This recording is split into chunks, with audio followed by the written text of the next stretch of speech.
On today's episode, Coach Jim Schwanke and I will put a focus on roles and expectations for the upcoming baseball season. We'll discuss how players, coaches, and parents can ensure they get the most out of their experience on the diamond and at the ballpark. Here's episode 36 of the Baseball Forward podcast. It's the most wonderful time of the year. Jim, I felt like I needed to sing that song as we go into this episode of the Baseball Forward podcast, talking with Coach Jim Schwanke, national champion. How are we doing? And it's baseball season because there's a threat of snow in Dallas, Texas. So that's a surprise. That's a fact. You told me last night you're going down to Florida next weekend to watch some junior college baseball. What are you going to? What are you doing down there?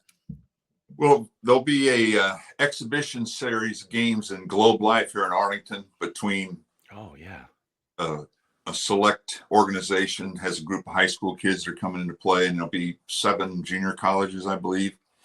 And then the following weekend, there'll be a round robin deal in a couple different venues around the Tampa area, all junior college oriented. And what's amazing to me is the NCAA won't let Division I coaches go watch those games for whatever reason. So it puts kids playing baseball in a situation where they're not going to be recruited because of some rule. I mean, University of Minnesota can certainly afford to fly down there and watch guys play for 4 days or 3 days, and it would help their recruiting. So that's right. That's right. Well, I'll tell you what, Jim. Good to see you today. Hey, I want to let's get rolling on the topic today, and I just want to start by saying this, man. Coach Schwanke and I are so thankful for everybody that listens to the Baseball Forward podcast, that watches it. We're blown away, humbled by the audience and the downloads, and just listening to you guys, getting your feedback and what you want to hear. So what we're going to start doing here in 2025 is we're going to start putting. We'll be launching some subscriptions on our website, content subscriptions to help coaches, players. So again, when you're done listening to this, go to baseballforward.com, get signed up. You'll see offerings coming your way. But that said, we're going to be targeted today, and we're going to start being more targeted in the conversations we're having, because ultimately, and I know Coach Schwanke will tell you this, our goal with Baseball Forward is to pass the game on to the next generation, and no one better to do it than Coach Schwanke, former national champion, and he's been there, done it. So our goal with these podcasts, our goal with this podcast, episode 36 of the Baseball Forward podcast, is to talk about every year you have at the beginning of the season, you have a team meeting, okay? And in those team meetings, you go through roles and expectations. At least you should.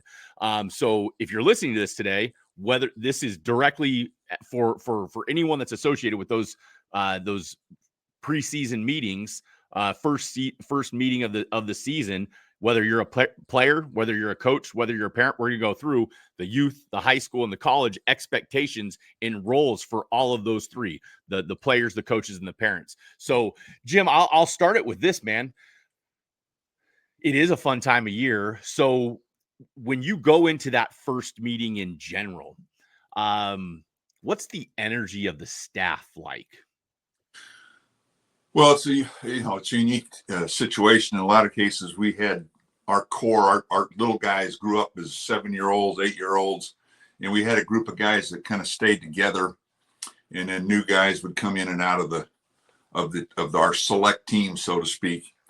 And one message that I think parents and players need to understand is just trust the coaches that you have working with your kids.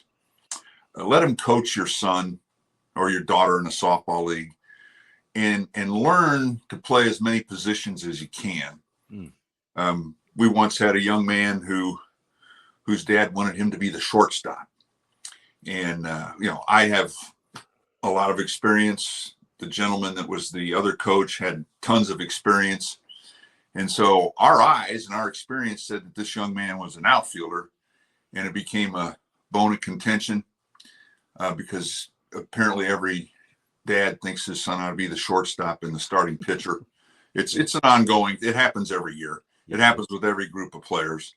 And so the dad basically attacked our head coach, and was screaming at him one day in practice, and the conversation ended, and he came back down. I said, "What happened down there?" Oh, well, he was mad because we aren't developing as a shortstop. And I said, "Well, what'd you tell him?" I said, "Well, I told him what we decided. We're not developing as a shortstop because he's not a shortstop." And he became a college outfielder on a college World Series team and had a pretty good playing career and got a great degree.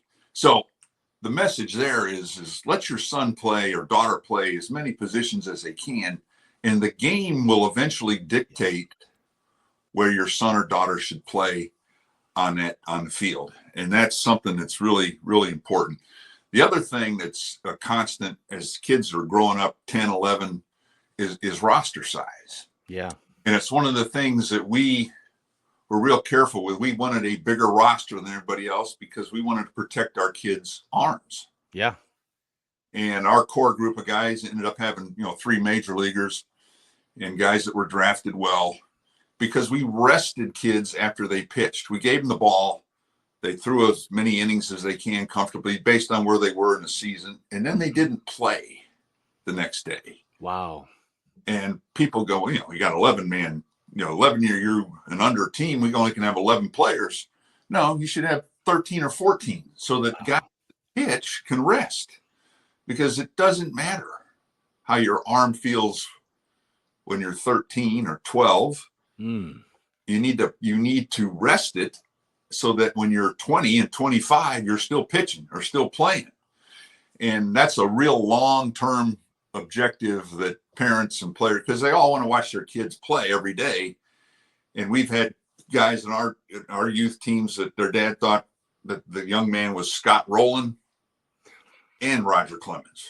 Oh my gosh, Shohei Ohtani. They're not. And so you got to handle that the right way.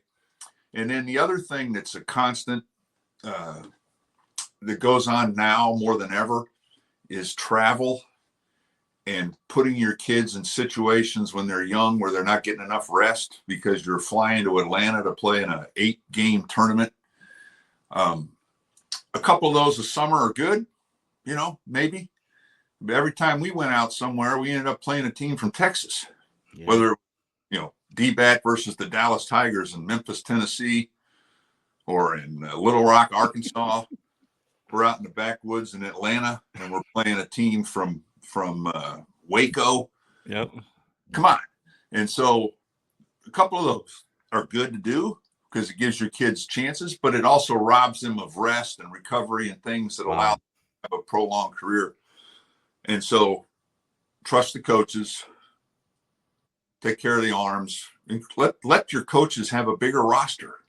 Wow. And then travel maybe just a little less, because you can stay here in our place in Dallas in the Metroplex, a D-Bat team playing a Dallas Tiger group in a 3-game series like you do in college or like you do in the big leagues, I think would be more beneficial than traveling all over the place to try and win a trophy. That's just my opinion.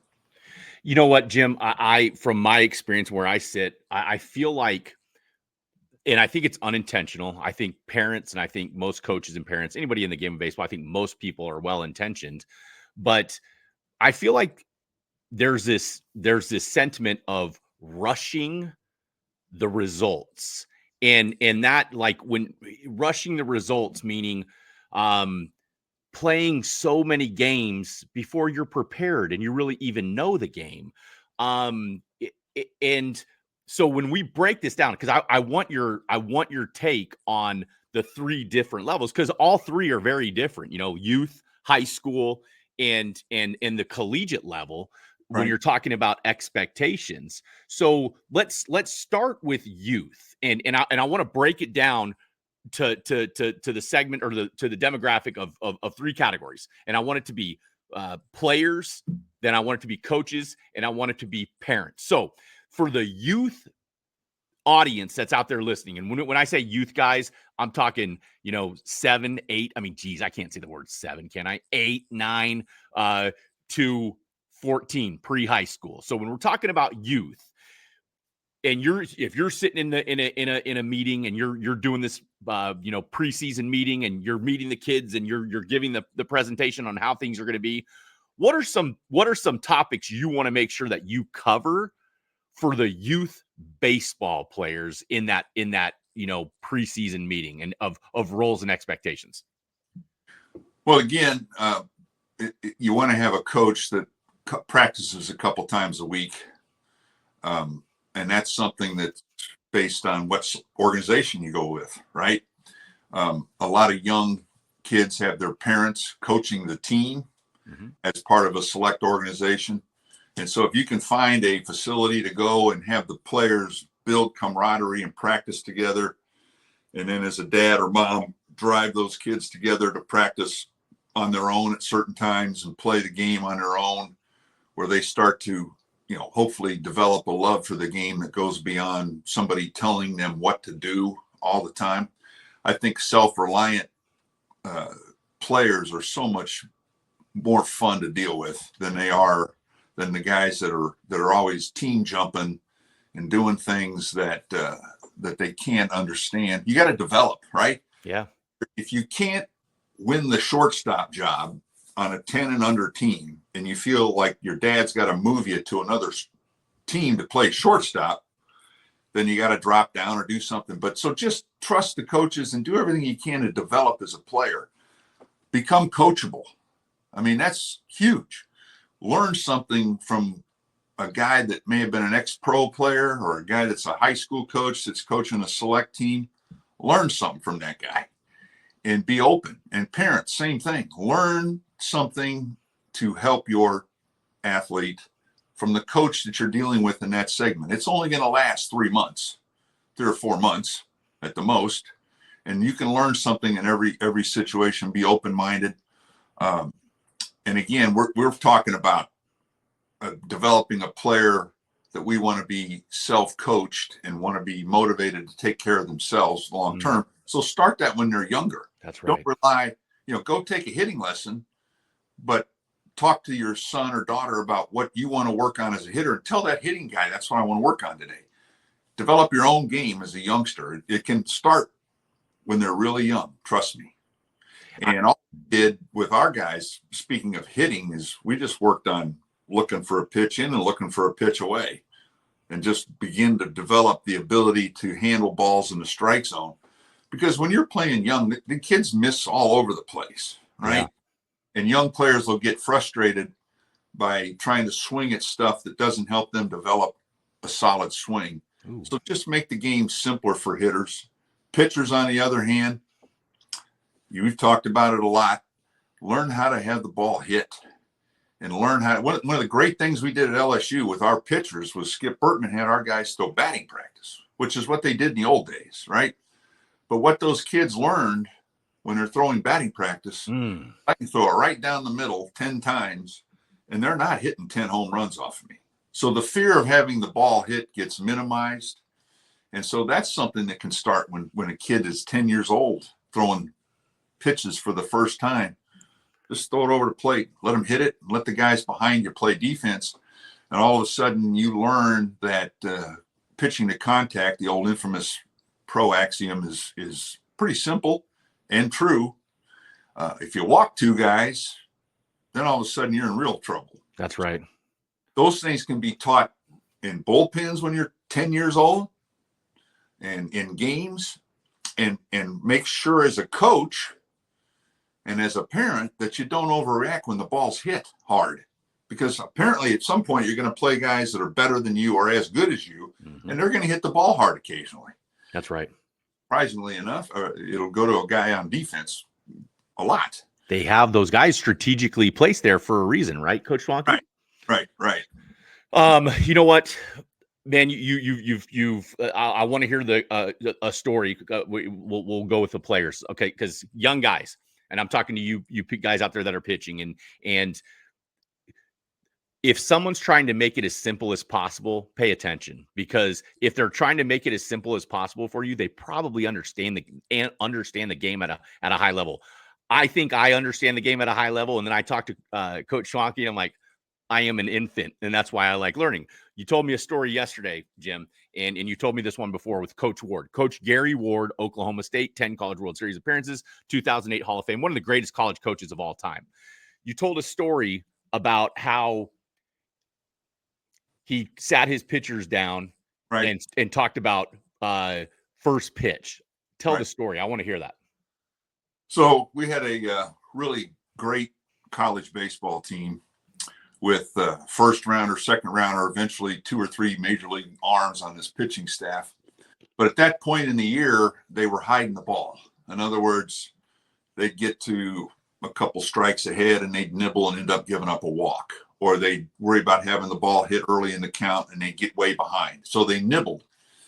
And so he calls a pitching staff meeting and he's at the front of the room and he tells all the kids, and this is something that youth league kids can understand today and parents can understand today. Yep. Okay, what's the purpose of the first pitch? Wait, before you answer that, think about it. I don't want you blurting out an answer. Tell me what the purpose of the first pitch is. And of course, you answered yesterday, throw a strike. Throw a strike. Yep. All right. Well, that's good, but no, that's not it. And but wait a minute. Now remember, we have one of the greatest hitting teams in the country. We've gone through the whole fall with them. We know how to bury guys, right? So these guys are going on. This guy raises a hand. I said, throw a pitch to the hitter's weakness. Nope. So they give him 2 or 3 other answers. And he finally says, the purpose of the first pitch is to have the ball put in play. Now, there's a lot that goes into that statement, meaning at that point, the hitter has no idea what's coming. Could be a fastball, could be a breaking ball, could be a straight change. Nobody knows what's coming. Therefore, the hitter's at a greater disadvantage. All right. Now he goes, all right, you miss. It's 1-0. You're behind to a really good hitter. What's the purpose of the second pitch? Throw a strike. Throw a strike. Throw a strike at the hitter's weakness, whatever they come up with. And he goes, no. It's have the ball put in play. And all of a sudden, the kids go, huh. So I don't have to nibble anymore. I don't have to throw a perfect pitch early in the count. There's only really a couple times you want to swing and miss, and that's with 2 strikes. So I want to bury the guy and get him out. Or I got a guy at third with less than 2 outs, and I want to get him to swing and miss so I don't give up a run with a sac fly or a ground ball to the shortstop. That's about it. Otherwise, keep the hitter at a disadvantage by trying to get him to hit a pitch when he doesn't know what's coming. When we get ahead of guys, when we start to get guys walked, and I'm walking to home plate with 2 guys on and a guy's already thrown 12 pitches, we're going to have a heck of an inning right here, likely. And so as a youngster, as a 10-year-old, as a guy coaching 10-year-olds, just put the ball in play. Go ahead. Have no fear of the ball being hit. But you got to practice that. And I told you yesterday, we pitched in sets, right? It's one of the great, it goes all the way back to my junior college days. Man. When our pitching staff throw in sets where you threw a fastball, breaking ball, fastball, change, or you had 2 pitch sets where we went fastball, fastball, breaking ball, fastball, fastball, change, change. And it didn't matter where the previous at bat ended, you were going to stay in set. So if you threw a fastball to end and it was the 6th pitch of the set, you had to throw it back-to-back change-ups to the next guy walking to the plate. And all of a sudden, the pitchers understand that I got to have 3 pitches, which everybody in pro baseball wants their starting pitching candidate to have. And now I have to develop it. But I'm going to do it. And I don't care if I walk a guy twice.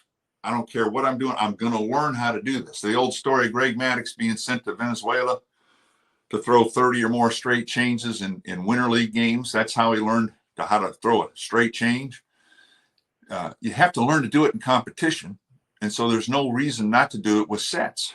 And because all of a sudden now I've got a pitch that I throw 25% of the time that I can throw in the strike zone. And now I got 3 pitches. Now the hitter's at a bigger disadvantage than he is. If I can eliminate a pitch, if you got a great curveball, right, but it really never is a strike because guys are swinging at it out of the zone, I just eliminate that. Wow.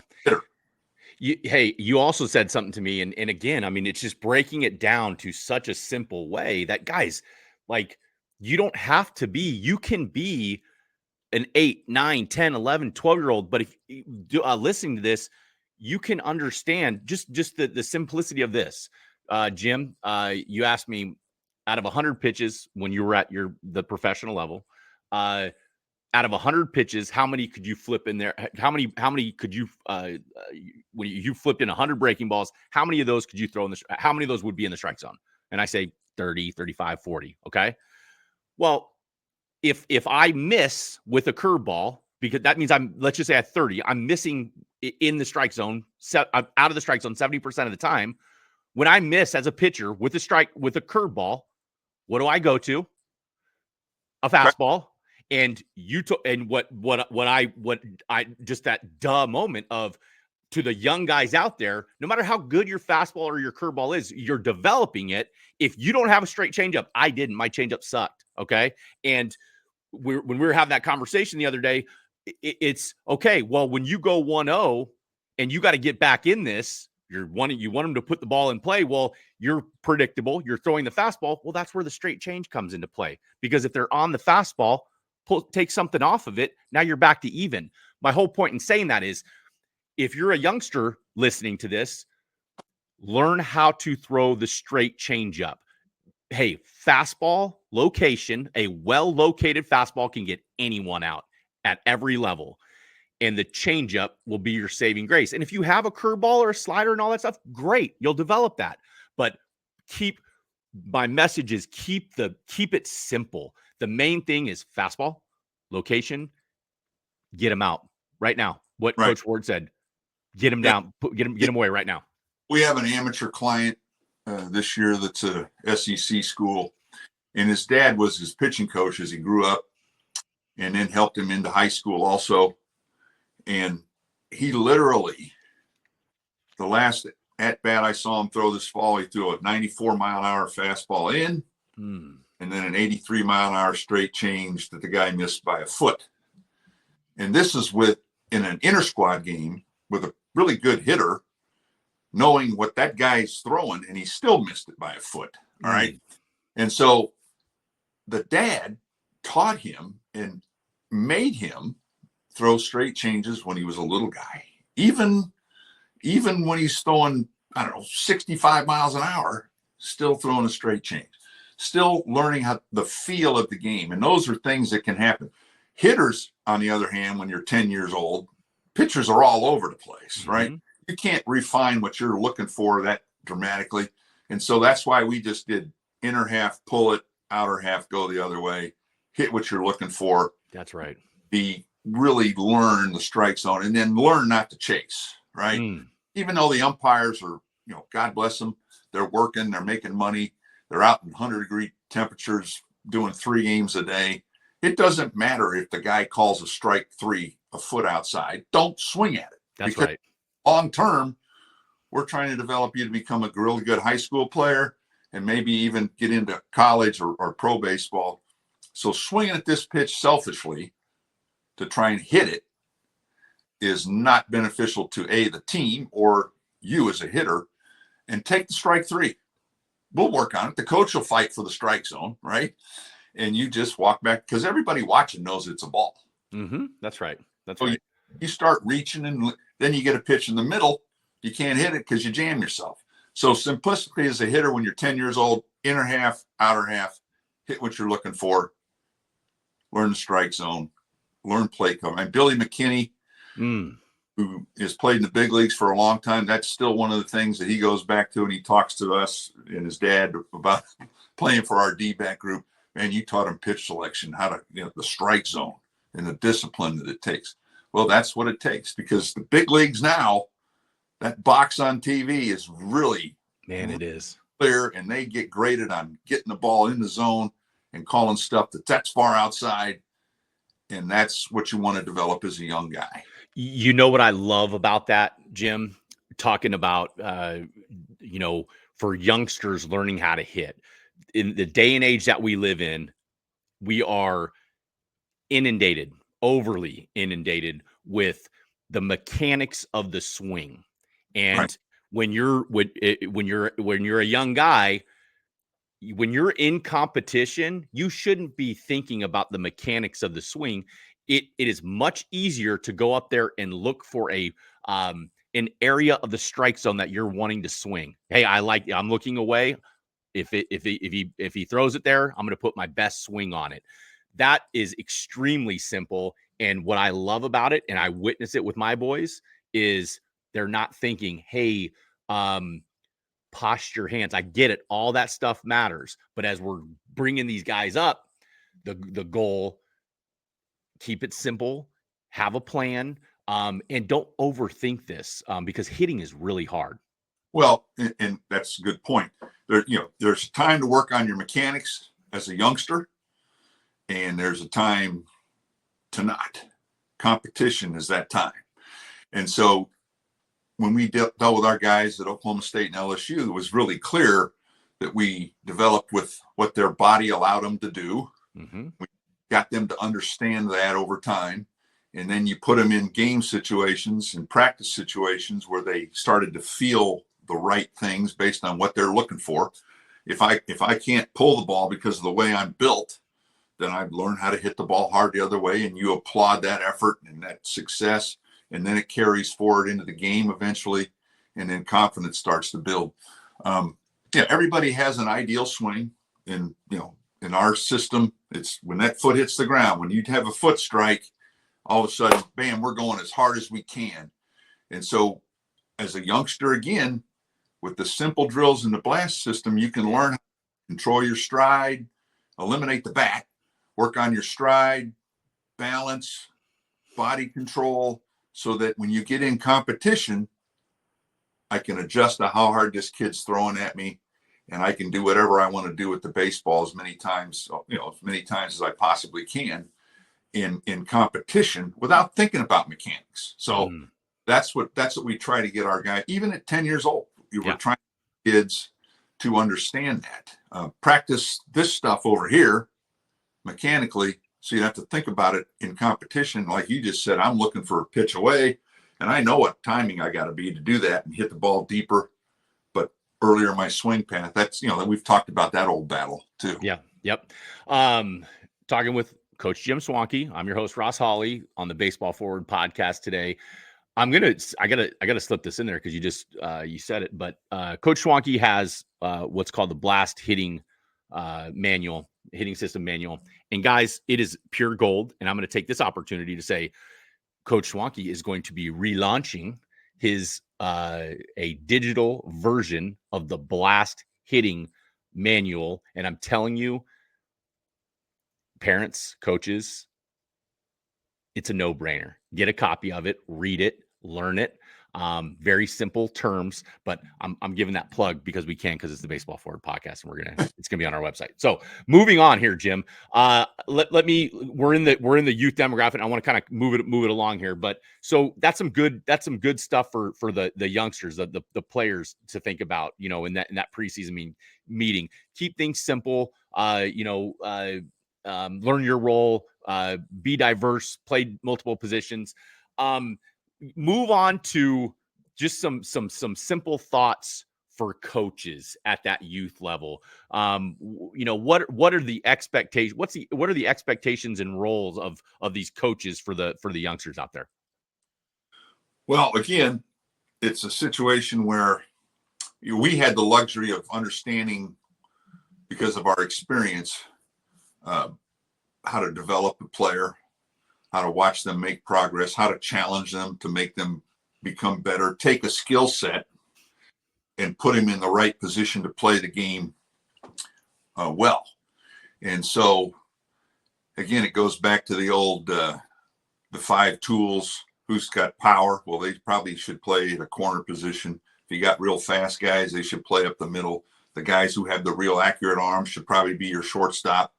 And so you run those guys through the cycles, and you try and do it at full speed. Practice guys at full speed. One coach hitting a fungo doesn't really help, right? Get 4 hitters to hit fungos to each other, and then the coach can evaluate how these guys move. The one guy that can really run has great quickness, good accurate arm, but he bobbles every ground ball. Well, he's probably not going to be the shortstop, even though he's played there his whole life up until this point in time. that skill set probably plays better in center field. Mm. The guy that has good strength and good power, but he's got a real inaccurate arm, he's got arm strength, he might become the right fielder, because as an infielder, you got to throw completions, right? And so it's one of those deals where if I can get multifungos going or self-toss and hit the ball, it helps the hitters learn about themselves. Yep.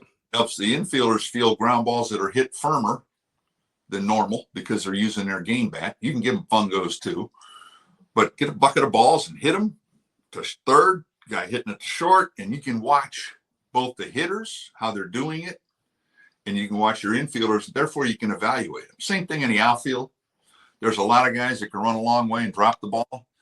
There's a lot of guys that can really run and catch the ball. So those are the guys that you want to look out for.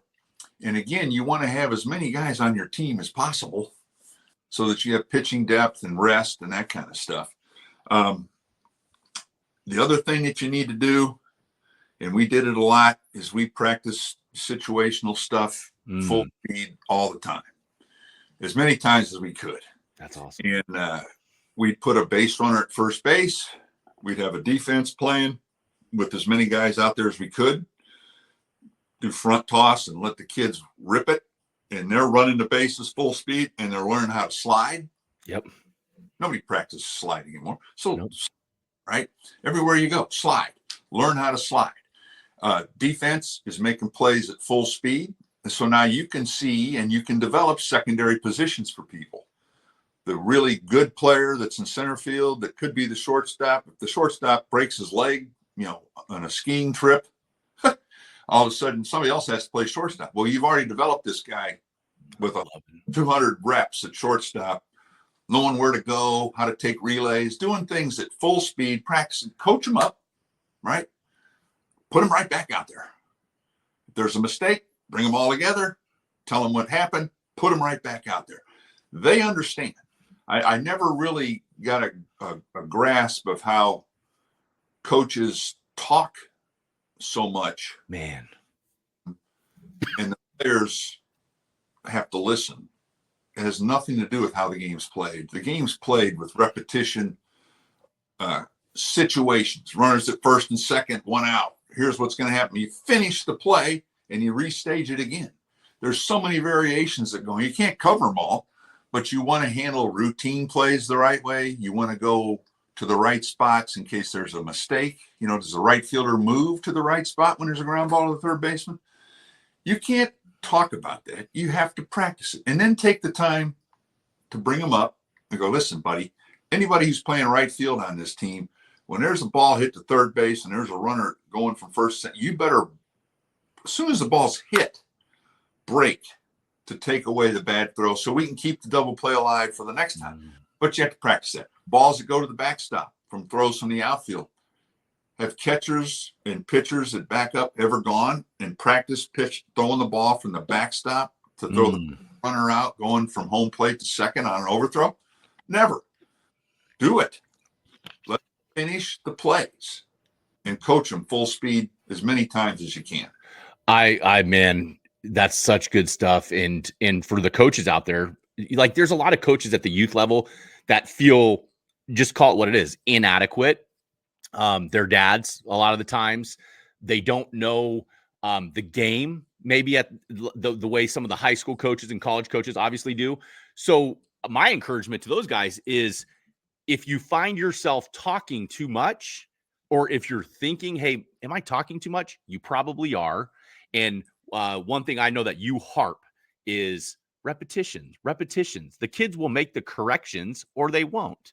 And they do that through repetition. So for the coaches out there, if you feel like less talking, more action. Jim, do you have any, go ahead and add to it. One more quick point. And this is something that Skip talked about all the time. And G-Dub the same way, is coach ahead. In other words, we got a double play situation. Yell something ahead of the play to the shortstop, and handle the routine play or whatever, instead of, why did you mishandle that ground ball after? Yes. Well, the guy knows he mishandled the ground ball, right? He knows he made a mistake. So in practice, coach ahead. Hey, we're going to do runners at first and second. Understand where you're supposed to go with the ball when it's hit offline, right?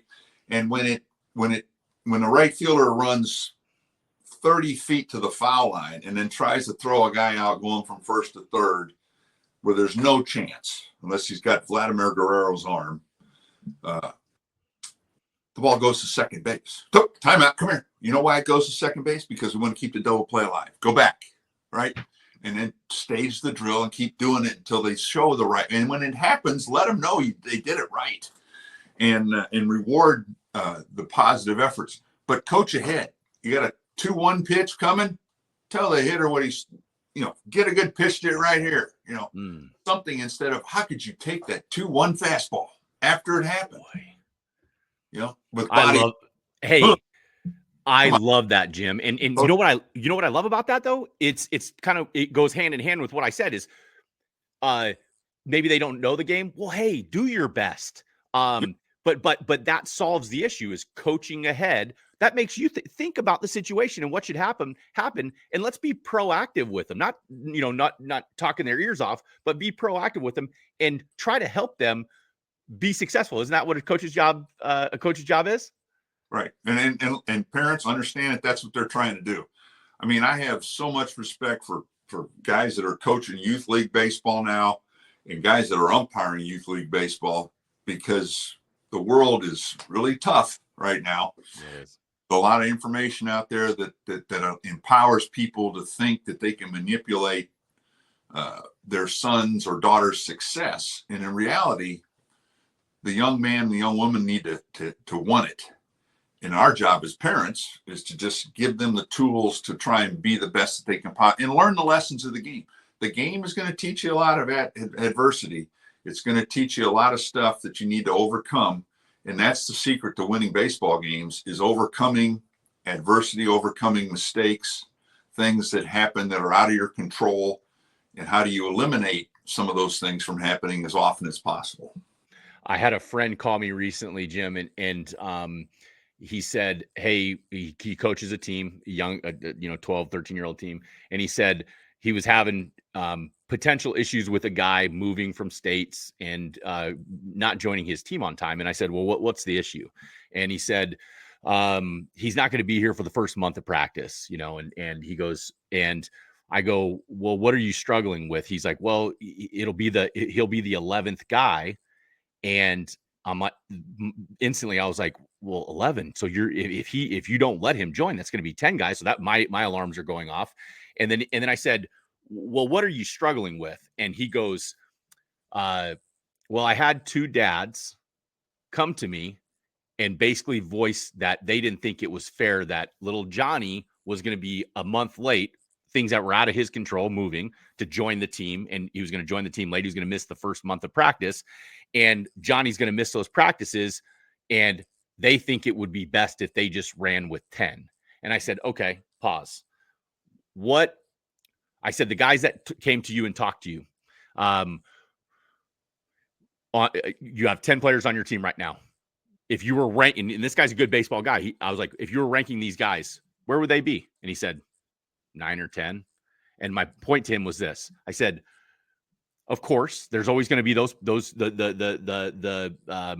loudest ones of the parents are usually of the players that aren't having a lot of success. And my encouragement to parents would be this: don't run from competition. Don't be the snowplow parent where you're trying to make your son or your daughter avoid competition in adverse situations, because the sooner they can deal with competition, the better they're going to be in the long run. And I say that very positively, like encourage it. There's nothing wrong with being number 10 or 11 on the team, because it gives you something to work on. But it'll test your kid. Do they really want to be out there? So just think about staging a practice. All right. So if we're going to do the situational grid and we're going to do full speed stuff, you got to have a catcher and the position players, including a guy on the mound with the ball in his hand. So if the ball hits the screen, he can finish the play. And so that's 9, right? You want 3 hitters and you want 3 base runners. some point, maybe more, because you're going to work on bases loaded situations, right? And so that's 15, unless my math's off, right? That's right. How are you going to stage a full speed practice with 10 baseball players? Can't do it. Can't do it. And so it's hard to do with 12. You can have 2 hitters and eliminate the catcher, and have 2 base runners, and guys are running the bases and not even thinking about what they're doing. And so more players practice full speed. Okay. I want to finish the youth segment here, because we'll be able to move through the high school and college, I think, a little bit quicker. But I want to get to today we're talking about roles and expectations for the upcoming baseball season, for players, coaches, and parents. We just covered the players and coaches for youth, the youth level. Parents, Jim. When I say roles and expectations for parents of players from 8 to 14, give me your feedback. Well, one of the things that we really liked about our guys stayed together from David Parker's Texas Thunder, as we transitioned to the Marshalls to DBAT. Our group stayed together as we made that transition, and they've become good friends, and they've stayed in touch, and guys different progressions into pro baseball, and so that to me is important. Stay on the team, like you mentioned. Don't run away from competition. Well, don't pull your son away from competition. Amen. Or let him win the job. Let them understand that they may have to get better. And at some point, everybody runs out of talent. I mean, Pudge Rodriguez ran out of talent due to age, right? Yep. I ran out of talent because I kept getting hurt. And so those things happen to everybody at some point. But don't pull them away from a group of buddies because you want them to play a position that he may not be best suited. Again, trust the coaches that you're working with. And hopefully the coaches allow the parent to see what's going on. We had, again, I mentioned the young man that thought he was, dad thought he was Scott Rowland and Roger Clemens. Well, we took our guys out one day, and we hit them all ground balls, full speed, had them throw everything sidearm. Every play had to be thrown sidearm, because you have to throw the ball from different angles as an infielder, whether you like it or not. And then we made them throw every ball on the run, because sometimes you have to do that. Well, you got to practice it. Then we had our guys make plays spinning and throwing. And I mean, there's balls going all over the place. But it became real evident which 3 or 4 guys were the left side infielders and which guys weren't. And afterwards, the dad comes up to me and says, "Now I understand what you're talking about." Because so-and-so threw a lot more completions than my guy. And I said, yes. And that's what you have to do. So hopefully coaches move your kids around enough to where the parents can actually see that, hey, my son may not need to be the shortstop. Because in reality, the most important position to play is batter's box. They're going to find a way for you to play. Say that again, Jim. You got to play batter's box. And if you can hit, they're going to find a place for you. I mean, Lance Berkman could not play center field at Rice because Wayne Graham didn't think he was fast enough. So he made him play first base. And yet he's playing center field in the big leagues at some point in his career. All right. Why? Ryan Klesko was a giant guy from California, had to play first base. No, he's a left fielder for the Atlanta Braves because he could hit, and he put himself in a power position in that lineup. So just let your son and daughter compete and win, and applaud the effort. Don't worry about the performance. It'll come if they want to get better.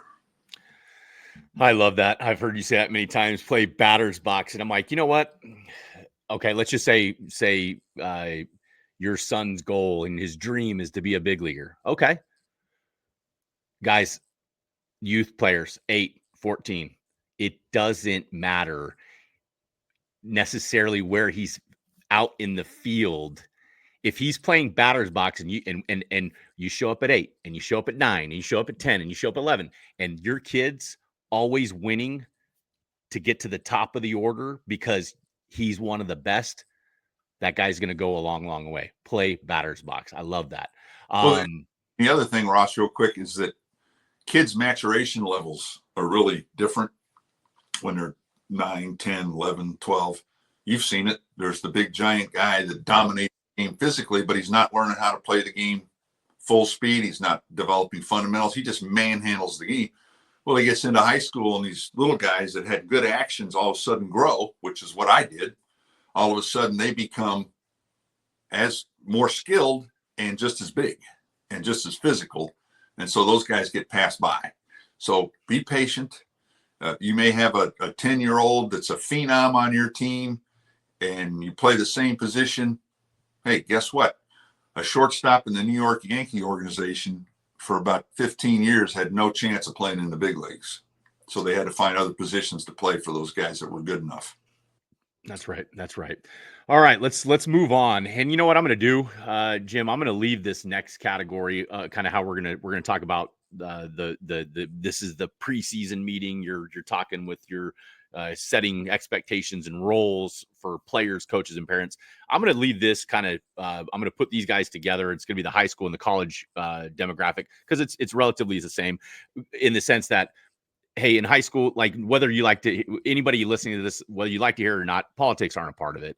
Maybe I get it. There's a very small chance that the coach is playing favorites. What? No.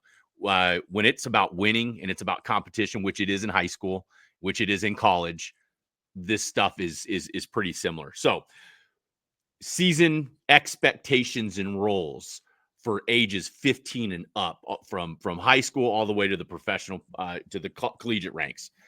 Let's talk about players. What's your advice to them? What do you want them thinking about as they go into the season? Well, like right now, it's a funny situation now. Everybody has really good indoor facilities. Yeah, they do. And have that stuff that's available to them that we didn't have back in the day. And so take advantage of those things. Yeah. Take advantage. Now, I talk about Barb down in Louisiana. They got a code on their door. Those guys live in there. Yep. Whether they're a freshman or a senior that's a draft prospect, those guys are in there and they're interacting together. And so as a high school kid, help the young guys, go work with them. At some point, you have to win together. And if a high school senior can help a freshman who's really talented grow up and learn how to work a little harder and maybe become part of the varsity really early in his career, that's huge. Again, young guys, young freshmen, sophomores, watch the older guys, watch how they work, try and stick your nose in there with them once in a while and work with them. Off-season stuff can really make a difference for kids. When you're that young, I wouldn't escalate weight training and stuff. I just don't think that that's important that when you're that young, especially when you're a youth guy. But as a freshman and sophomore, you're not developed yet. And yep. So if you want to get a little stronger, swing a heavier bat, do some things with vests and things to increase your body weight, move around faster. Those kinds of things are important. Early season, again, you want to be in the best shape you are. You hope that the coaches protect your arms as pitching prospects. In Texas, they do something really strange, which I've always thought was weird, is they play these weekend tournaments to start the year. I know. And they make these high school teams play 6 games in 3 days. And so it's a great opportunity for young guys to play with the older guys because you're going to have to use some young arms to get through those weekends. And it gives young guys a chance to make a really good impression. And hopefully they know how to put the ball in play and they don't walk a bunch of guys because they're playing with the big boys. But that happens a lot in Texas. Understand that college and high school coaches, they want to win, right? And they're going to find ways to win games to the detriment maybe or the slowness of developing a player and taking a risk. of putting a guy out there that at the end of the year may be better than the guy that's already there. And it's happening really hard, in college baseball, huge with the portal, because you can be a freshman at LSU like we had that got 30 at bats, which is a good number. It's about the number that happens now. And we have him primed to be a sophomore. Well, we played with him and we let him play. Nowadays, they'll bring a Division II All-American, hit 30, bring him in, and he's got 700 at-bats or 1,000 at-bats, including summer, and dump him on top of there, and the sophomore gets buried again. Yep. So those things are tough to watch because can't fault the coach because coach wants to win. They're under pressure to win college baseball games. So find teammates that'll work with you privately after practice. Ask young guys to work with you if you're an older guy because you want more at-bats. You want to get as many swings in, 300 a day, however you do it, 300 body movements. That's one of the things that's good about the blast hitting system is that there's ways to practice your swing and your body mechanics without even using a bat, relying on anybody else. And you've done it with your sons. You've seen them ball drills and stuff. It really gives a kid a chance to really do that. And then, if you're a high school Division I guy, recruit, or a pro prospect guy, always be with your teammates. Billy McKinney at Plano West, we brought him out at noon on certain dates for batting practice. There's the first day we did it, there were 30 scouts there to watch him hit, but he brought a teammate with him. And the next time he brought a different teammate with him. And so those guys got to swing the bat in front of these guys too, awesome, which opened up some junior college opportunities for those guys. And it was fun to watch. At the college level, what we did every year is we gave our players a lineup card and we asked them to anonymously put their lineup together, put their 4 starting pitchers together and the 2 guys that they really thought should finish games. And so we would take that information in and compare it to what we did as coaches and what we thought as coaches, because the players know they do playing. There's no question that they know. And so sometimes that was a little different than what even the best coaches in the world thought about lineups. Interesting. And so those things become important. Coach Ward always tried to do the first 20 games of the year, everybody got a chance. Because guys that are really good practice players sometimes don't perform well. Mm-hmm. Or lackadaisical or not as focused in practice, all of a sudden the lights come on, boom, they become a much better player. Well, you got to give everybody a chance. Sure. Guys that have progressed through the fall are part of the program. In high school, it's really easy to do in Texas because you got those 6-game weekends. You can play everybody and see who steps up and who kind of levels out from the first month. But you go through a 20-game segment of the season, and all of a sudden you figure out, this guy should have this role, and this guy should have that role. And all of a sudden you go through the next 20, and injury and performances increases or decreases allow some adjustments in there. And then you get to the last 20 games of the year, and away we go into the title run, right? That's hard to do in this day and age, because if you lose some games early, now your ranking and all this stuff goes in the tank, and the competition is so high now. I mean, literally Globe Life, Minute Maid, whatever they call it down in Houston, Dakin Park now, these indoor facilities, good weather spots, they have round robin tournaments with College World Series teams facing each other the second game of the year. And there's pressure to win those games, right? So some of this development stuff is kind of pushed to the back burner because of performance that's needed. Man, right? Yep. And so that may hurt a team at the end because this young freshman that's now a sophomore has got a higher ceiling than the old guy, right? If you're really a good player in college, you should be drafted as a junior and away you go. Yep. Right. Yep. Legitimate big league prospect. And so that's a tough balancing act right there for guys to deal with now in college. Let me say this, Jim. For the players 14 or 15 and up, high school age guys, college guys, and professional guys, listen, we should be able to go out and watch you, and we can see how much you love the game by the way you play the game. And if you don't show that you love the game by the way you play the game, that could be a problem. And I guess I want to say that to say, check yourself, be aware. Are you doing it because you really love it? If so, show that by the way you play. But if you're on the team and you're going to complain about playing time, or if you're not really in love with it and you're not doing the work that's going to take to win the job, and it doesn't show that when you're on the field, they're like, that dude loves the game because he plays the game hard. I just want to say that. I feel like I need to say that because there are guys out there that they're just kind of going through the motions. But I want to encourage the players as they fire their seasons up. Boy, you can really stand out to coaches. You can stand out to scouts, college coaches, just by the way your energy on the field. Add to that, Jim. Yeah, there's a lot to that. There's a lot of guys that don't realize that one of the things that I do is I'll go to games and watch kids and parents because of the business I'm in. Yep.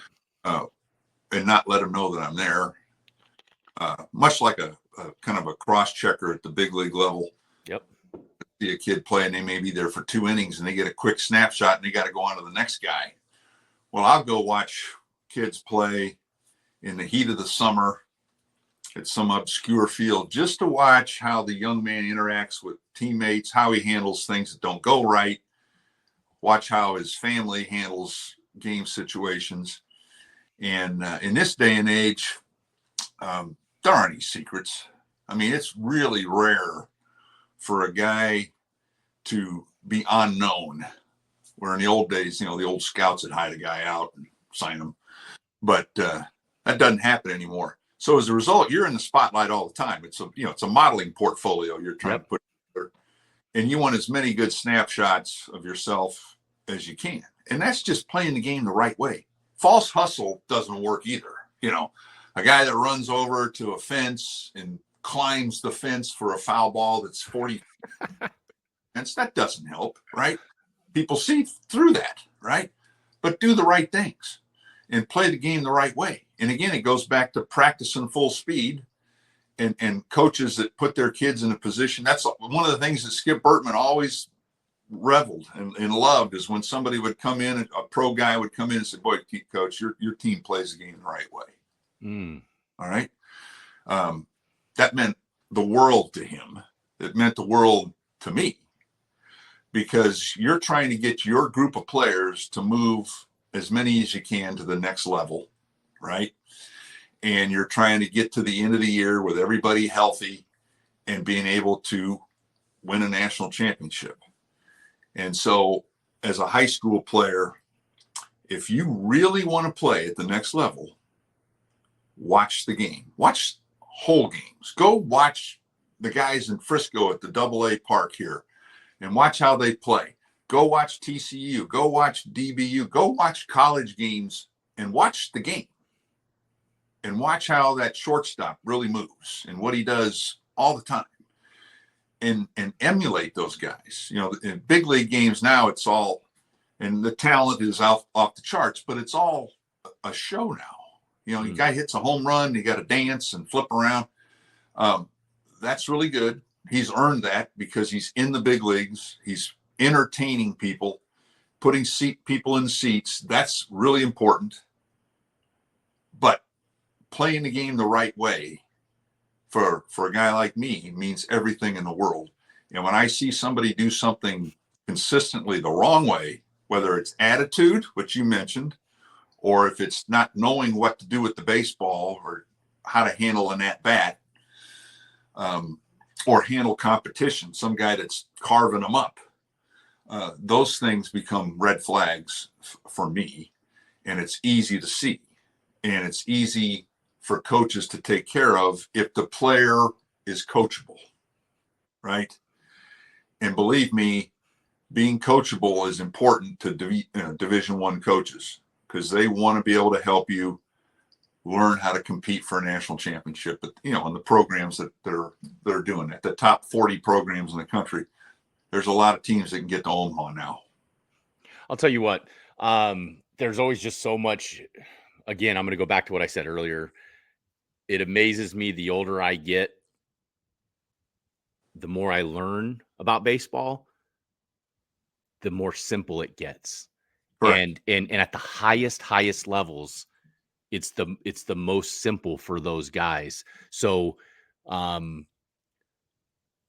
if you're a player, heck, if you're a coach, just keep it simple, and enjoy the game. Because, man, Jim, what was it like? Like, I want to know for you, and then we'll wrap this up for the day. But what's it like being on the field in front of 10,000 people at Oklahoma State, LSU? What's it like to win a national championship? All that work you put in, because the guys listening to this, like, hey, I know when I was, growing up, I wanted to go to the University of Texas. I want to go to LSU. But what is it like? What's that feeling, being on the field, winning a national championship, playing in the bright lights, knowing that the work you put in is the reason why you're there? Well, again, that feeling, that emotion is fleeting. The minute it happens, it's unbelievable. And then 5 minutes later, I kid you not, you're thinking about the draft, Man, which guys you may lose, and how you're going to keep the roster intact for the next year, dang. for the next group of guys to go through the same process, right? And that's the honest to God truth. Yeah. The loss to Georgia at Oklahoma State 2-1 sticks in my craw more than anything. Wow. And so those things are the wins are so much fun for the players, and they get to celebrate that, and they get to understand that how great the accomplishment is, because there's only one winner, right, every year. But there's about 20 teams that are really, really good, right, that at the end of the year that have a legitimate chance to win the thing in this day and age. And so that feeling is really fleeting, I'm telling you, because I can't tell you how many times you go back to the hotel an hour later and you got a phone call from a young man that says, "Hey, coach, I just want to let you know I'm going to sign." Wow. Yep. Got to find a way to rebuild that instantaneously. Now it's a little different because the draft's later, but it's the same situation, because you want to keep competing, right? Yep. You want players. You want a sophomore that was your starting shortstop to want to come back and be better the next year and play through the draft and really be fantastic and get us back and understand that team is that team. Nick Saban says that all the time. That team is that team. Now this team is this team. And sometimes it's hard to separate that. But the game of baseball is a little easier to do that because it's a continuum of 60 or 70 games. Yep.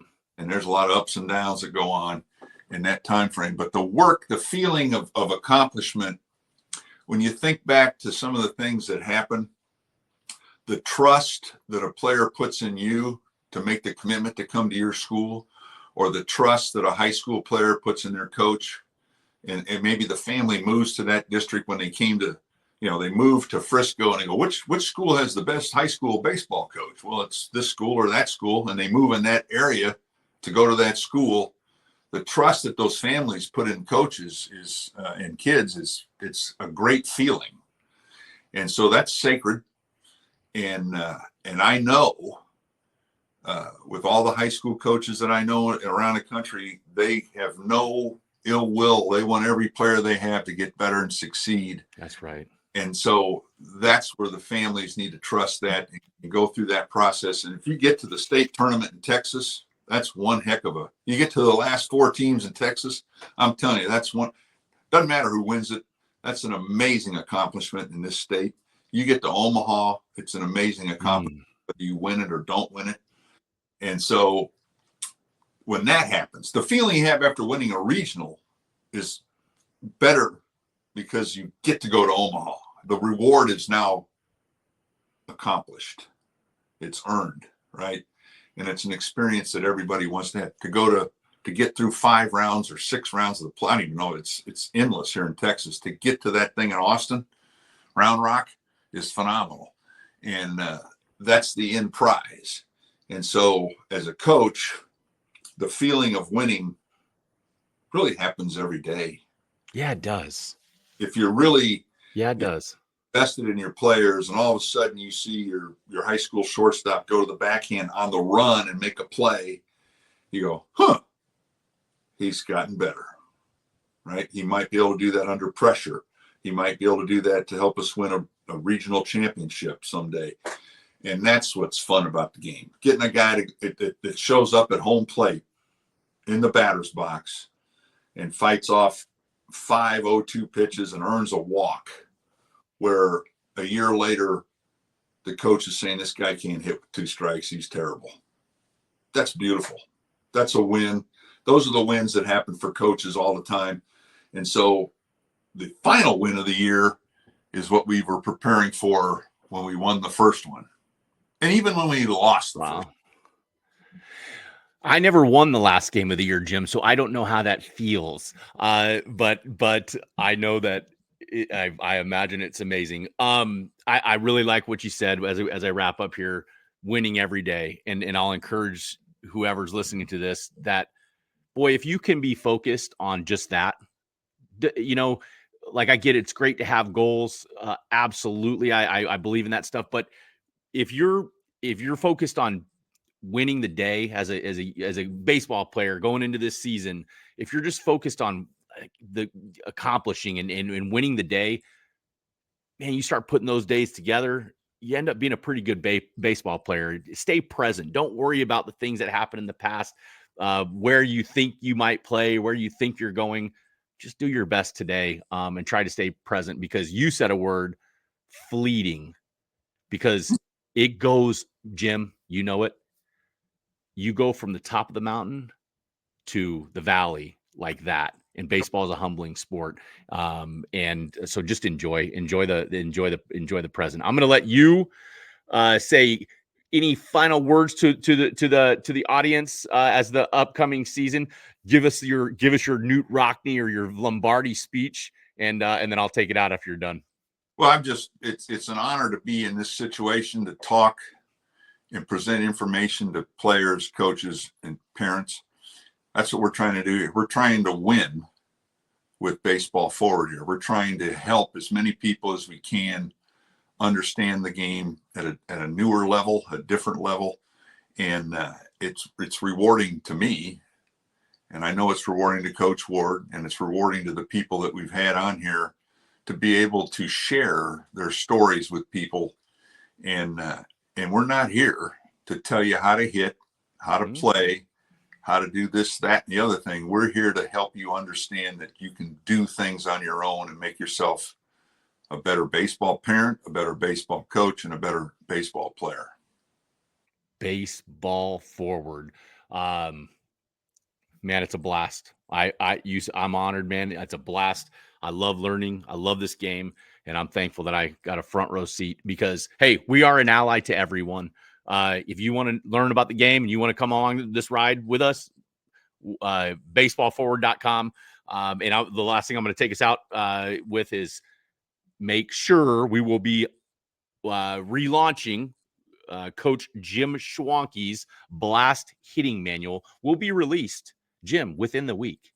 That will be available. So when it's available, go check our social media. You'll hear that on the outro here, where you can find us. But that Blast Hitting Manual is coming out, guys. The thing that I love about it is this, Jim. You said something to me that stuck with me forever. Move like a hitter. hitting isn't just about going and swinging a bat all the time. Move like a hitter. Practice the movements you're supposed to make. Hey, it's freezing in Texas, and I know that. Hey, I got sons that'll come home, even though we can't go out, and hit. They're going to be doing their drills inside. So, blast hitting manual is coming out. Relaunch. Coach Jim Schwanke. Thank you for listening to the Baseball Forward podcast. See ya.